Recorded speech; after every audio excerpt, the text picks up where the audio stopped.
Suspense. And the producer of radio's outstanding theater of thrills, the master of mystery and adventure, William N. Robeson. We who manufacture thrills and chills for you sometimes weary of the guns and knives and blood and gore. We yearn to smile once in a while. We crave an occasional chuckle instead of the groans which fill our working days. But murder is serious business, and all too rarely do we find it a laughing matter. The story you are about to hear is one of these rare and happy occasions. It concerns two missing persons and the intertwined lives of two French chefs named Henry Stringbean and Frank Pigsfoot, and how their friendship flourished in the kitchens of a New York restaurant called the King's Eggplant. It marks also the welcome addition to Suspense's company of stars of the popular French actor Maurice Massac. Listen then as Monsieur Massac stars in One Chef, Well Done, which begins in exactly 1 minute. How can we recognize devotion to freedom? One way is to be able to identify the Navy Cross, established by Congress in 1919. A cross made of bronze, it contains a design of an old sailing ship, the Caravel, with crossed anchors and the words United States Navy on the reverse side.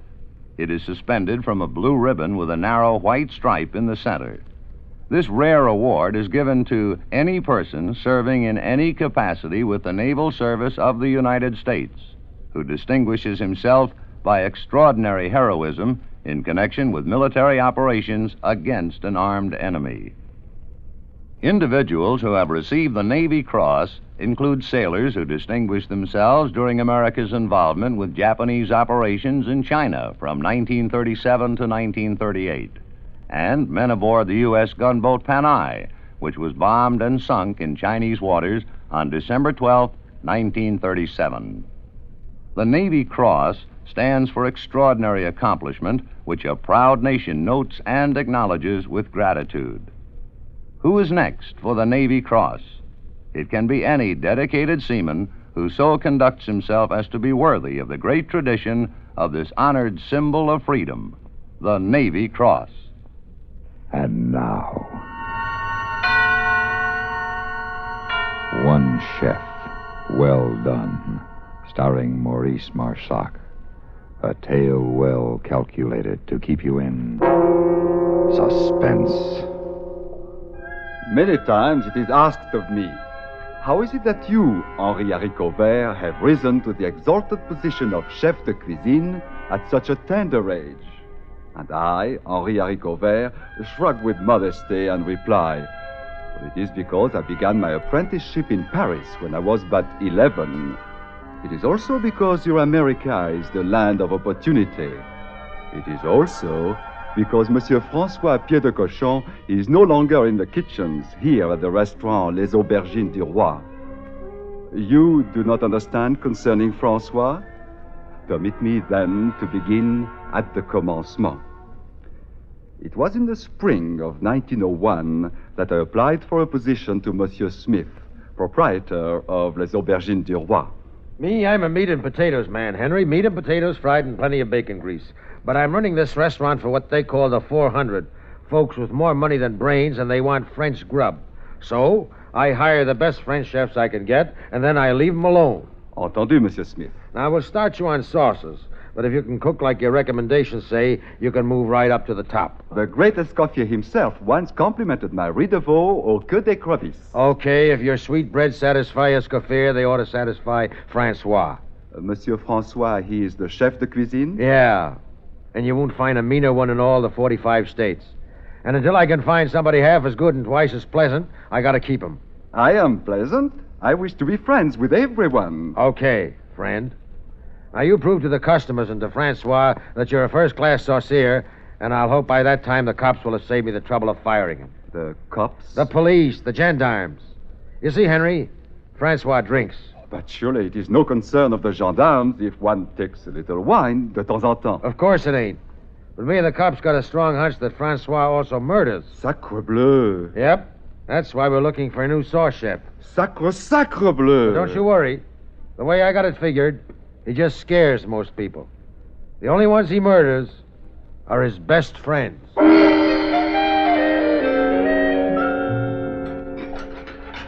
Idiot of a goat! I instructed you to poach that salmon, not to make a stew of it.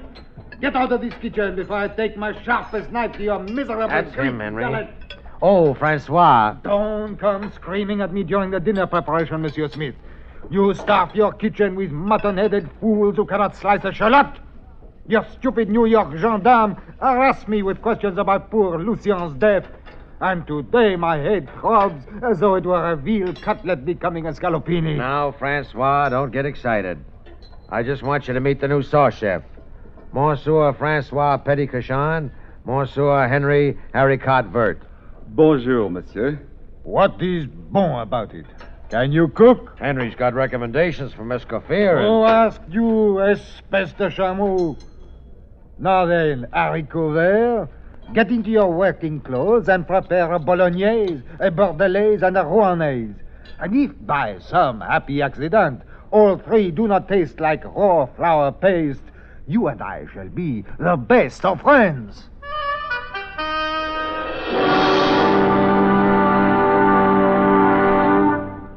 In a moment, we continue with the second act of Suspense. Another visit with Joe and Daphne Forsythe. Hey, honey, I'm home. Daphne. Drop dead. Uh-oh, what's the matter, honey? Don't you speak to me, you Don Juan. Don Juan? Daphne, I'm no Don Juan. No habla español. Very funny. Ha, ha, ha. Well, it was no prize winner, but... Neither are you Lothario. I've often wondered, what's a Lothario?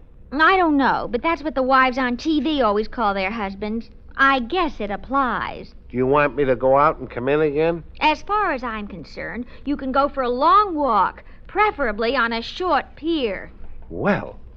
Oh, come on, Daphne. What's wrong? Your good friend Harry called, and he spilled the beans. Which beans? He said, quote, "Tell Joe he was right about those blondes. They're great," unquote.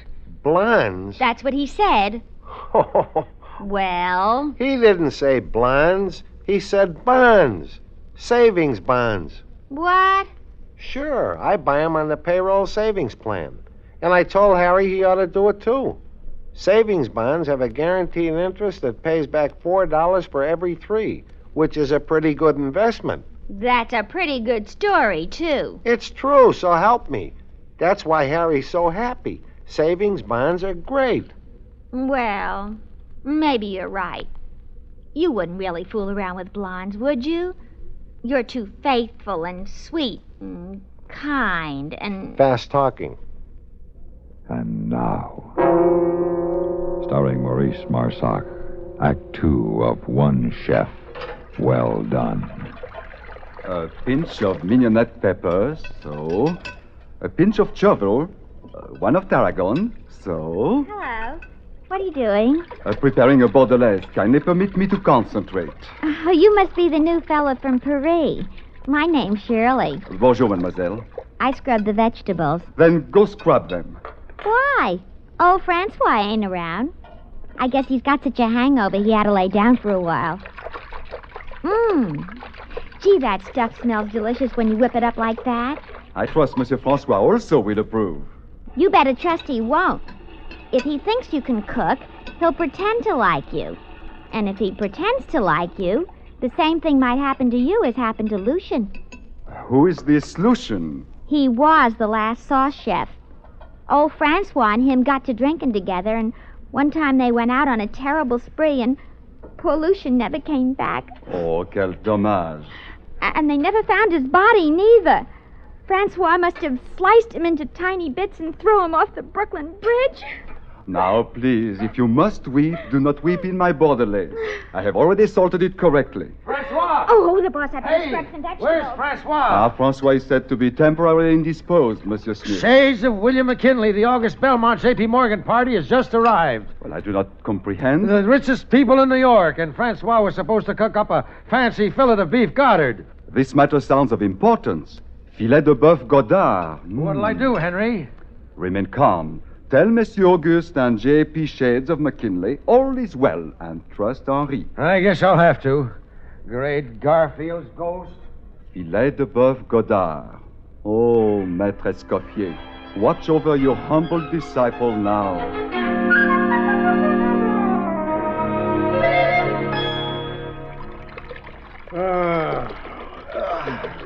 Nothing like a few moments in Madison Square to relieve a murderous pain in the head. Hey, you! What are you doing? Making the several sauces you requested, Monsieur Francois. When did I... Who are you? Henri Haricot Vert. Do you not remember? Your face is vaguely familiar. What is this wine? An excellent sherry. Do not waste too much in the sauce. What time is it? 10 minutes past the 9. Ah, yes. A miserable American royalty is to dine at 6:30, and I must prepare a filet de... 9:10. Oh, my filet, my filet. Oh, the filet was served, Monsieur Francois. Served à la Godard. I prepared the garnishment and the sauce. You garnished my filet? Henry, look out, his knife! Pig, cabbage, offspring of a turnip. Henry, you hit a home run first time at bat. Do not interrupt, Monsieur Smith. I have a lamb to butcher. Belmont and Morgan said it was the finest beef Goddard they ever ate. Huh? They're coming back tomorrow, and they left a $100 tip for the chef. Here you are, kiddo. The gratuity must be given to Monsieur Francois. Why? He wasn't even here. But he returned at the moment you left the kitchen. I did? Certainement. Okay then, Francois, it's your $100. Good thing you came back. This kid might have got your job. Mon ami. We French must stand side by side in this strange country. What you have done is what Lucien would have done. What you have said is what Lucien himself would have said. Come, we shall toast the dear departed Lucien in his magnificent sherry. Francois, what happened to Lucien? I do not know. All I recall is that one night Lucien and I went on a magnificent soiree from which poor Lucien never returned. You remember nothing else? Only this. Somewhere in the dim, dark caverns of my memory, the two of us enter a large, dark room with a row of white beds, some sort of transient hotel. We fell asleep, and I think that when I woke, his bed and all the other beds were empty. And I think I left rapidly and silently through a side door. I think. Francois, my friend, could you by any chance have murdered Lucien? Oh, Dieu, no.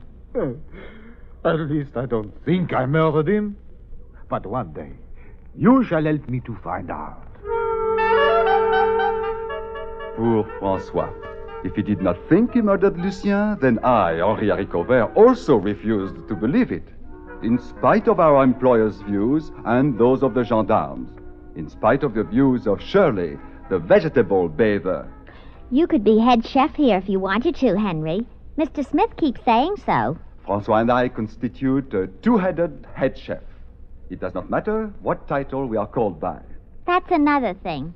You're always hanging around with old Francois instead of paying a little attention to me once in a while. And what could you contribute to a discussion of classic cookery?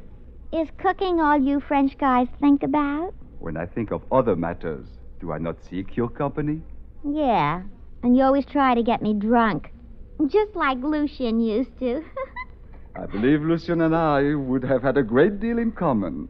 That's what I keep telling you, Henry. If you don't quit being friends with Francois, you and Lucien will be dead in common. And when you are, don't come to me for sympathy. One who is too stupid to cook cannot understand one whose whole life is cookery. But Francois and I, we understand each other parfaitement. And often, when the diners have departed and the kitchen help had gone, we would remain at the restaurant and create magnificent dishes. And now, mon ami, the question is, how shall we prepare this large corn-fed ham? First, I have a question for you, Francois. I have found in the spirit pantry a case of these strange bottles. The label is printed in American, and while I now speak the language like a native, I do not yet read it so nifty. Let me see.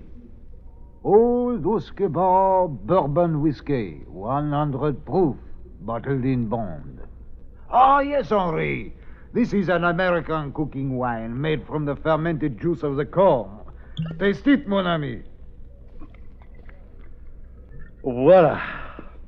Your turn, Francois. Oh. Mon ami, Huh? I have an inspiration. We shall create a sauce for the corn-fed ham from this corn-flavored wine. So, why do you weep? No. If it is bad, we shall simply feed it to Monsieur Smith. No, mon ami. I weep because, tout à coup, I too have the inspiration. Now we shall at last discover the fate of poor Lucien. You believe that he died from eating ham? No. On the very evening Lucien and I embarked upon our last soirée, he too thought to create a corn wine sauce for a ham. And when we had tasted enough of this usquebaugh to determine its properties led us on a grand exploration from which he did not return. Ah, you believe that a bottle or two or three might lead us on a similar grand exploration? Oui. Even now, incidents I could not recall begin to take shape in my memory. If only I can recall the very incident of Lucien's departure, perhaps even the idiot gendarme will leave me in peace. Oh, mon ami, we shall try to retrace every beautiful, fatal step, and you shall play the part of Lucien.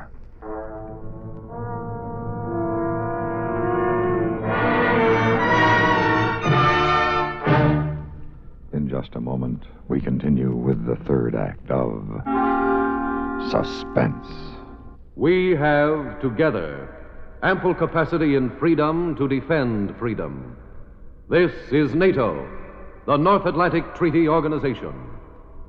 Soviet-dominated nations are held together only by political and military coercion. The strength and fiber of NATO lies in the fundamental unity in the face of dangers which threaten. Thanks to this solid fundamental unity, NATO nations can overcome difficulties and bring into harmony their individual points of view. The United States of America is a part of NATO. You should be aware of and alert to the objectives and programs of the North Atlantic Treaty Organization. And now, starring Maurice Marsac, Act 3 of One Chef, Well Done. And thus, after the third bottle of old Usquebaugh bourbon corn wine, the sauce was not completed, for I dimly remember that at this point, Francois and we were somehow standing in the corner of 14th Street and the Broadway, and 7 horse cars already had gone by. Now, the 8th approached. It cannot be any horse car, Henri. The one on which Lucien and I embarked was driven by an old chestnut mare named Mabel. Well, we must await the same car. This car to Delancey Street, Moss Street, and Fulton Fish Market. Pardon, monsieur. Who is the noble horse who pulls your conveyance? Her? That's old Mabel. Voilà! Off with you, my hound of Hey, what's the idea? Alors, Mabel, allons-y au bar. Come back, your horse, Stephen Frog!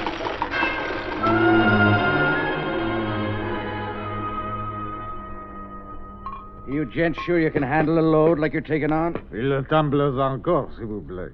Hey, wasn't you in here a few weeks ago? Well, Henri, Mabel has brought us to the right place. Sure, only it was with another guy. Lukey or something like that you called him. The excellence of your memory is exceeded only by the charm of your establishment. Now, Henri, we must seek the hotel from which Lucien never returned. So don't tell me your boys is leaving already? No offense, monsieur. Oh, offense, my hairpiece. I want to do you a favor. I'm kind of worried about you getting home. So why don't you just write your names and addresses on these cardboard tags and tie them to your wrists?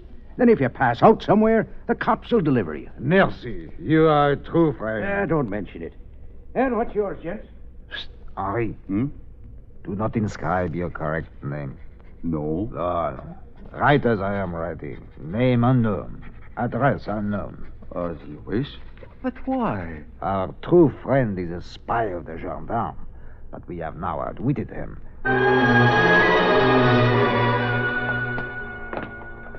You are sure this is the street? I think I am sure. What's the matter? Huh?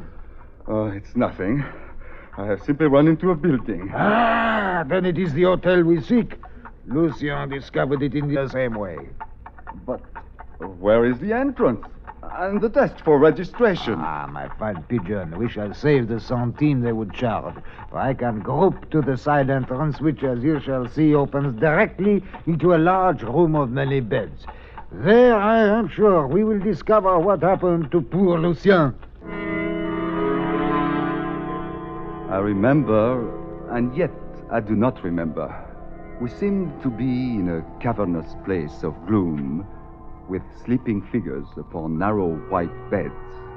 It seemed that we found 2 beds, empty, and side by side. When I lay down, the bed seemed cool and hard. But I am tired, and soon I fall into the deep slumber. Then I awaken, and I am unsure that I am truly awake. Cold, gray light, the feeling that I am alone in the room. No, there on the next bed, Francois slumbers, so I am awake. No, 2 men come and lift the sleeping Francois to a cart with wheels. This cannot be, so I am still asleep. Their voices are a part of my dream. This one hasn't been claimed either? Nope. Name unknown, address unknown. That's life. Here today and gone tomorrow. So I dream that they wheel Francois off on the cart to a far end of the room. I dream that in the wall a small door opens, and as it opens, I dream that a cheery fire blazes beyond. Then the door shuts, and I dream a strange sound. And I dream that I'm running, and when I awaken, I am outside a hotel. I walk around to the front of the building. Over the doorway are painted in American words the name of the establishment. Pardon, monsieur. Yeah? Your language I speak with perfection, but I do not read it so nifty. What mean those words, s'il vous plaît? No, they don't mean s'il vous plaît. Just says New York Morgue. Entrance to crematory. Oh, merci bien. And thus, because Francois is no longer here in the kitchens of the restaurant Aubergine du Roi, I have been persuaded to accept the title of chef de cuisine.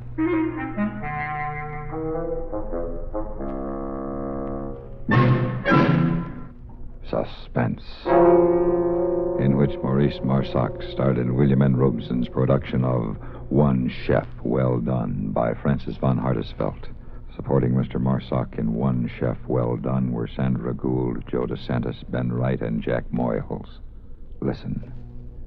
Listen again next week when we return with another tale well calculated to keep you in suspense.